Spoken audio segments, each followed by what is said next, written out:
Alright, Assalamualaikum warahmatullahi wabarakatuh.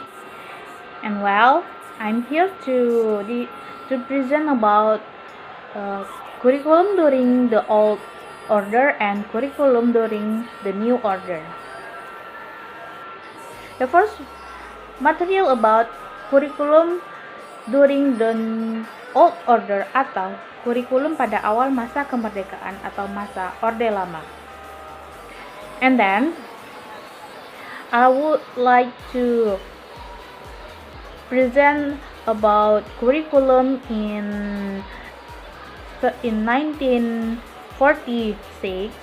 The second is curriculum in 1954, 52, and the last about curriculum in 1964. So the first one is curriculum in 1947.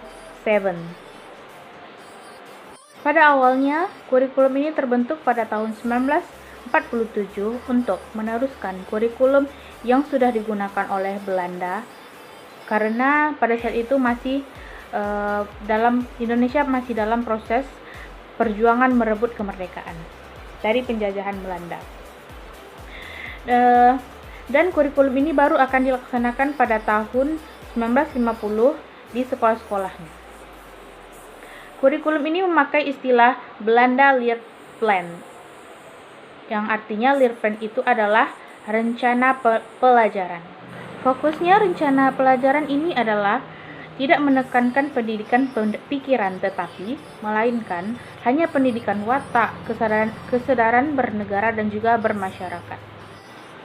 Pada pengaplikasian kurikulum ini, Menteri Pendidikan, Pengajaran, dan Kebudayaan menginstruksikan agar pengembangan kurikulum ini harus memperhatikan hal-hal seperti yang pertama yaitu pengurangan pendidikan pikiran, yang kedua menghubungkan isi pelajaran dengan kehidupan sehari-hari, yang ketiga memberikan perhatian pada bidang kesenian, dan yang terakhir itu mengutamakan pendidikan watak, jasmani, kewarganegaraan, dan masyarakat. Kurikulum ini menanamkan ilmu yang terikat dengan kehidupan sehari-hari seperti ilmu alam, ilmu pasti, dan juga ilmu budaya. The next one is the curriculum in 1952. Pada tahun ini, kurikulum ini lebih rinci setiap mata pelajarannya, yang disebut dengan Rencana Pelajaran Terurai 1952. Silabus mata pelajarannya jelas sekali, di mana seorang guru mengajar satu mata pelajaran.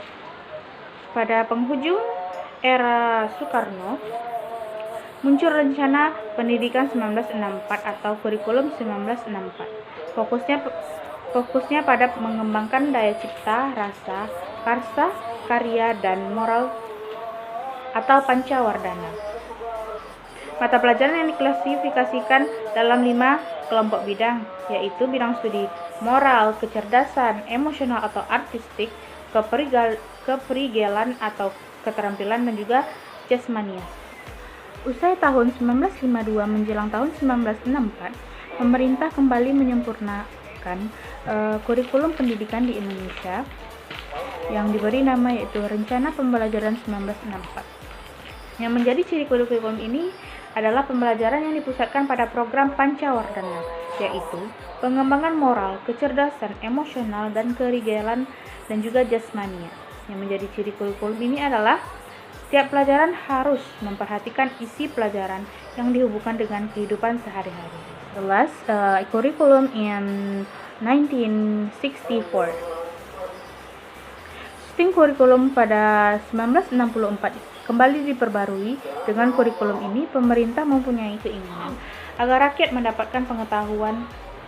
And the next one is about curriculum during the new order. For the first, curriculum in 1968. Kurikulum 1968 merupakan pembaruan dari kurikulum 1964, yaitu dilakukannya perubahan struktur kurikulum pendidikan dari pancawardhana menjadi pembinaan jiwa, Pancasila, pengetahuan dasar, dan kecakapan khusus. Kurikulum 1968 ini merupakan perwujudan dari perubahan orientasi pada pelaksanaan Undang-Undang 1945 secara murni dan konsekuen.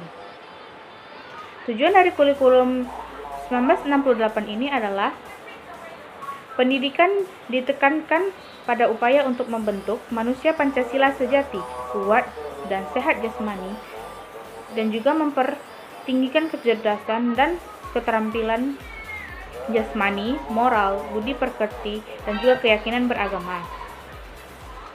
Isi pendidikan ini diarahkan pada kegiatan mempertinggi kecerdasan dan keterampilan, serta mengembangkan fisik yang sehat dan kuat. Selanjutnya yaitu kurikulum pada tahun 1975. Kurikulum 1975 ini merupakan pengganti dari kurikulum 1968 sebelumnya. Kurikulum 1975 ini lebih menekankan pada tujuan agar pendidikan ini lebih efisien dan efektif. Yang melatar belakanginya yaitu adalah pengaruh dari konsep di bidang manajemen, yaitu MBO atau Management of Objective yang terkenal pada saat itu. Pada kurikulum ini, metode, materi, dan tujuan pengajaran dirinci dalam prosedur pengembangan sistem instruksional atau PPSI yang dikenal dengan istilah satuan pelajaran. Satuan pelajaran yaitu rencana pelajaran setiap satu bahasan. Setiap satu pelajaran tersebut dirinci lagi berupa petunjuk umum, tujuan instruksional khusus, materi pelajaran, alat pelajaran, kegiatan belajar mengajar, dan juga evaluasi. Kurikulum 1975 ini banyak dikritik karena guru sibuk menulis rincian apa yang akan dicapai dari setiap kegiatan pembelajaran. Selanjutnya yaitu kurikulum pada tahun 1984. Kurikulum 1984 ini mengusung proses skill approach. Meski mengutamakan pendekatan proses, tapi faktor tujuan tetaplah penting. Kurikulum ini sering juga disebut sebagai kurikulum 1975 yang disempurnakan, di mana posisi siswa di sini sebagai subjek belajar dari mengamati sesuatu, mengelompokkan, mendiskusikan, hingga melaporkan. Model ini disebut dengan cara belajar siswa aktif atau CBSA atau Student Active Learning atau SAL. Dan yang terakhir yaitu kurikulum tahun 1994 dan suplemen kurikulum 1999. Kurikulum 1994 ini lebih fokus pada upaya memadukan kurikulum sebelumnya. Namun perpaduan tujuan dan proses pada kurikulum ini belum berhasil. Kritik bermunculan karena beban belajar siswa dinilai terlalu berat, dari muatan lokal hingga nasional, di mana materi muatan lokal itu disesuaikan dengan kebutuhan daerah masing-masing, misalnya bahasa daerah, kesenian, keterampilan daerah, dan lain-lain. Dan juga berbagai kelompok-kelompok masyarakat juga mendesak agar beberapa isu masuk ke dalam kurikulum tersebut. Alhasil kurikulum ini menjadi kurikulum super padat. Pada kejatuhan rezim Soeharto tahun 1998 diikuti kehadiran suplemen kurikulum 1999. Tapi perubahannya ini lebih kepada menambahkan sejumlah materi. Kurikulum 1999 ini dibuat sebagai penyempurnaan kurikulum 1984 yang dilaksanakan sesuai dengan Undang-Undang Nomor 2 Tahun 1989 tentang Sistem Pendidikan Nasional. Hal ini berdampak kepada sistem pembagian waktu pelajaran, yaitu mengubah dari sistem semester menjadi sistem catur bulan. Nama saya Febri Nurmala. Di sini saya akan melanjutkan materi tentang kurikulum selama era reformasi. Yang pertama adalah kurikulum tahun 2004, yaitu kurikulum berbasis kompetensi. Competence is a combination of knowledge, skill, values, and attitudes that are reflected in habits of thought and action. Atau maksudnya adalah kompetensi merupakan perpaduan dari pengetahuan, keterampilan, nilai, dan sikap yang direfleksikan dalam kebiasaan berpikir dan bertindak.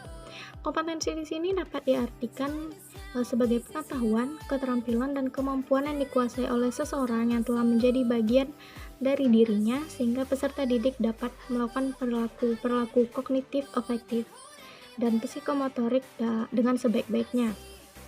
Kurikulum berbasis kompetensi atau yang bisa disingkat dengan KBK mempunyai beberapa keunggulan. Keunggulan yang pertama itu bersifat alamiah atau konstekstual, karena berfokus dan bermuara pada hakikat peserta didik untuk mengembangkan berbagai kompetensi sesuai dengan potensinya masing-masing. Yang kedua, KBK boleh menjadi mendasari pengembangan kemampuan-kemampuan lain, penguasaan ilmu pengetahuan dan keahlian tertentu dalam suatu pekerjaan, kemampuan memecahkan masalah dalam kehidupan sehari-hari, serta pengembangan aspek-aspek kepribadian dapat dilakukan secara optimal berdasarkan standar kompetensi tertentu. Yang ketiga, ada bidang-bidang studi atau mata pelajaran tertentu yang dalam pengembangannya lebih tepat menggunakan pendekatan kompetensi, terutama yang berkaitan dengan keterampilan. Ini menurut Mulyasa tahun 2002. Mulyasa tahun 2002 juga menyatakan bahwa struktur KBK sedikitnya mencakup 3 langkah kegiatan, yaitu mengidentifikasikan kompetensi, mengembangkan struktur kurikulum, dan mendeskripsikan mata pelajaran. Selain itu, Mulyasa pada tahun 2002 juga menyatakan berdasarkan pendapat Hall 1976 dan Prihantoro 1999, sedikitnya dapat diidentifikasikan 8 sumber yang dapat digunakan untuk mengidentifikasi kompetensi, yaitu daftar yang ada atau existing list, course translation atau menerjemahkan mata pelajaran, course translation with safeguard atau menerjemahkan mata pelajaran dengan perlindungan, taxonomy analysis atau analisis taksonomi, input from the profession atau masukan dari profesi, theoretical construct atau membangun teori, input from clients including pupils and the community atau masukan peserta didik dan masyarakat, dan yang terakhir adalah task analysis atau analisis tugas. Yang kedua itu adalah kurikulum tahun 2006 atau disebut dengan KTSP. Awal 2006 uji coba KBK itu dihentikan sehingga KTSP muncul. Tinjauan dari segi isi dan proses pencapaian target kompetensi pelajaran oleh siswa hingga teknis evaluasi tidaklah banyak perbedaan dengan kurikulum 2004 sebelumnya. Perbedaan yang paling menonjol adalah guru lebih diberikan kebebasan untuk merencanakan pembelajaran sesuai dengan lingkungan dan kondisi siswa serta kondisi sekolah berada.